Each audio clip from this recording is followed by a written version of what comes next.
Hey everybody, hope you're having a great day. I just got home from a nice 18 holes on the golf course. Thank goodness they're still open here in Idaho. It was just so nice to get out and walk in the sun and, man, have a little time out of the house. It was fantastic. A little weird to play golf where you can't high five and you gotta stand so far apart from everybody, but you know, if it's sunny where you are, get out in the sunshine today and get a little sun and try to get through this isolation that we continue to go through. But today we're going to be doing a Bulgogi style meatball. I didn't want to get into cutting up meat and marinating to get some true style Bulgogi, so we're going to get all those flavors and we're gonna pack them into a nice little meatball and have some fun. And I might be tired and we might be done golfing, but let's get up here and fuck it, let's cook. So you know how we like to keep it around here, nice and simple. We're going with 9 ingredients. Here they are. Just get them together and we'll get these meatballs made. So enjoy.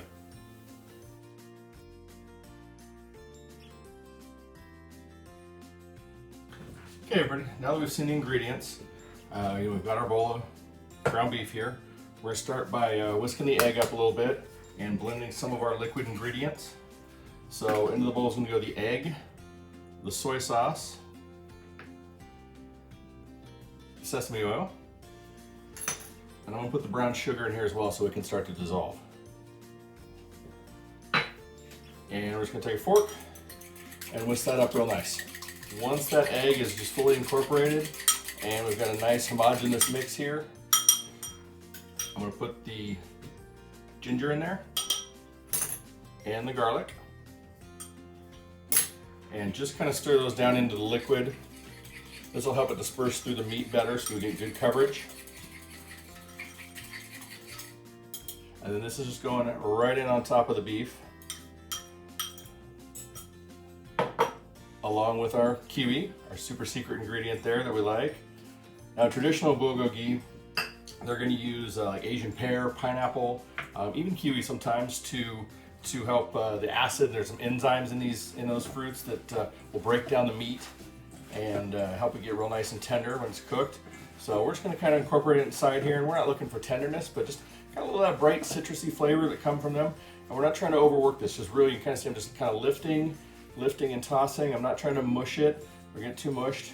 And once it's kind of mixed together, you can see it there.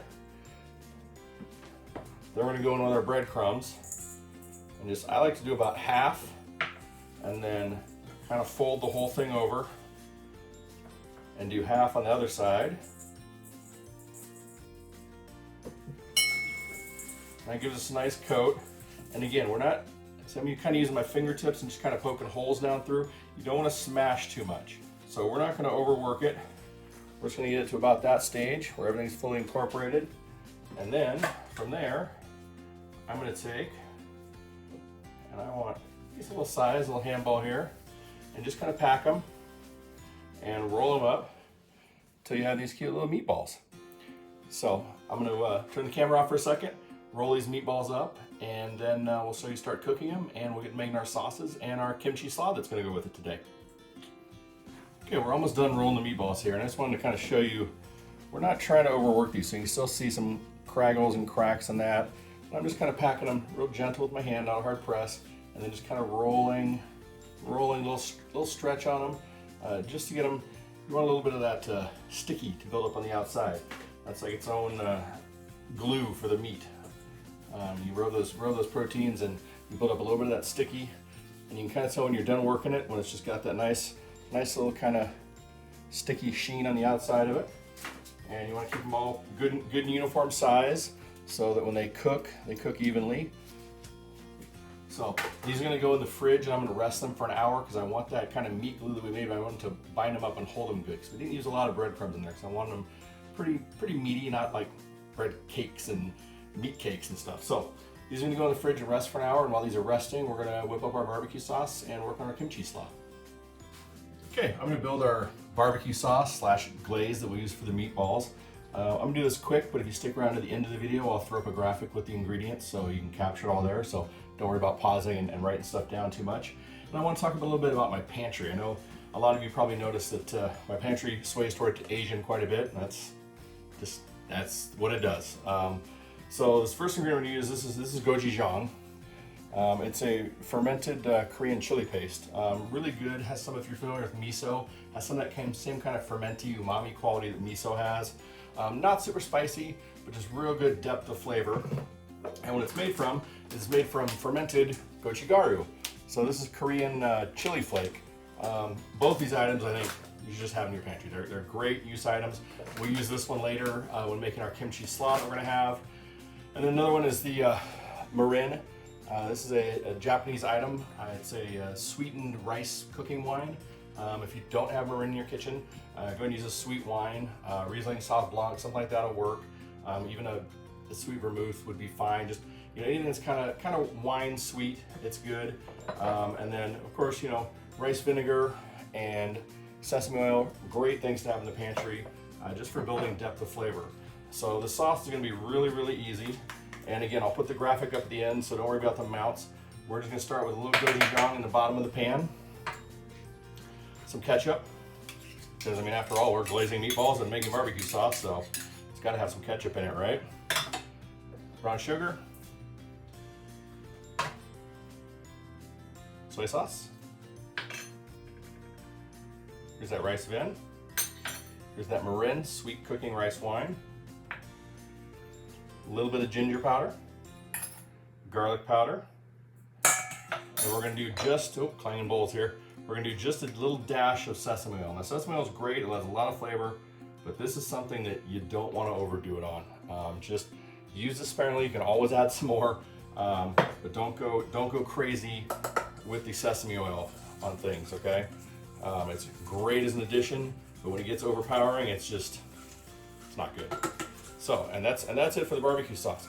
This is gonna be really simple. You can see I kind of rinsed out the bowl that I'd used for the meatballs. And I'm making the sauce in here to save us some extra dishes, because then when the meatballs come out of the oven, when they're cooked, I'm just gonna toss them in here with the sauce. We'll have nice glazed meatballs and they'll be all ready to go. So as you can see, we've got nice texture. We have barbecue sauce texture on there. And let's get to building our quick kimchi slaw. Right back. Okay, I've got my stuff out for the slaw. Again, this is a quick, easy build. Again, at the end of the video, I'll throw a graphic up that's got the ingredient list for you here. So this is just kind of showing you how to make it. You see the ingredients in. So I've got a little quarter cup of mayonnaise in my bowl here.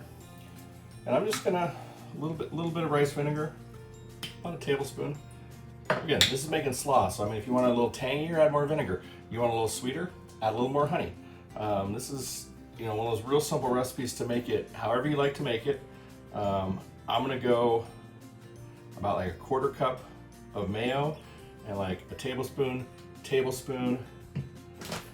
that nice gochujang powder. Boom, that's gonna give it some heat.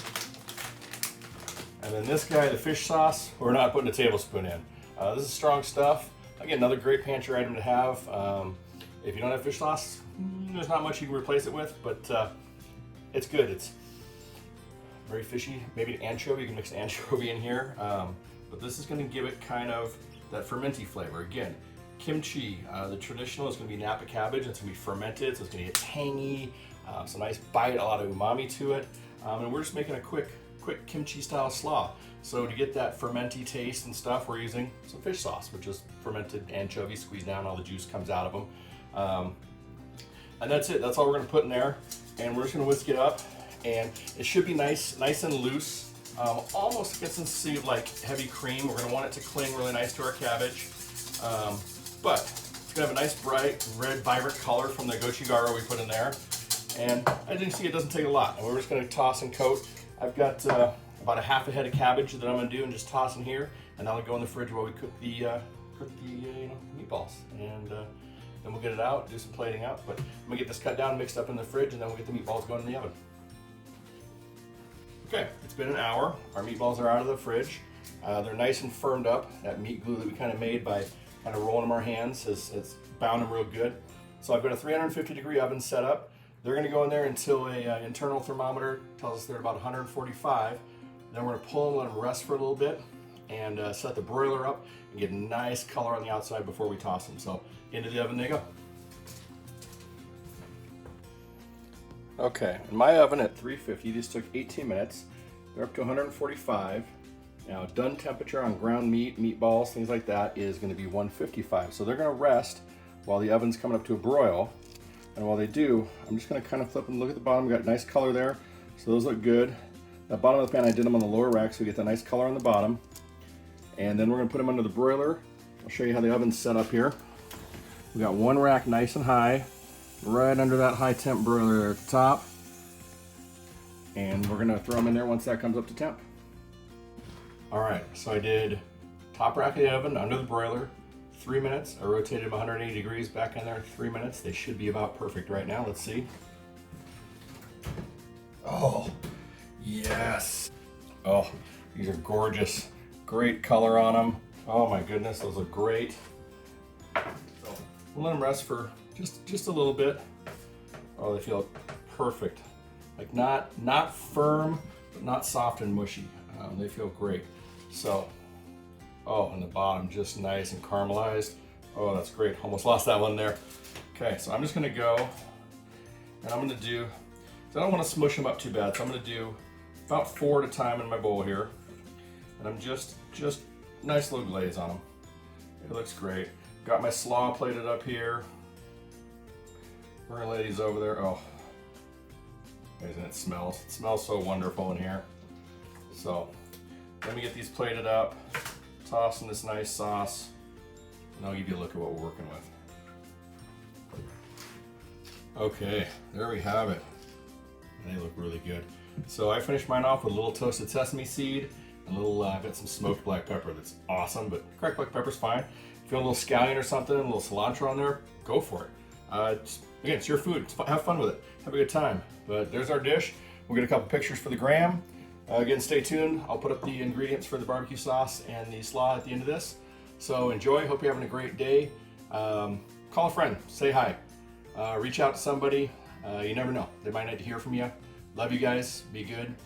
Thanks for watching. Subscribe below.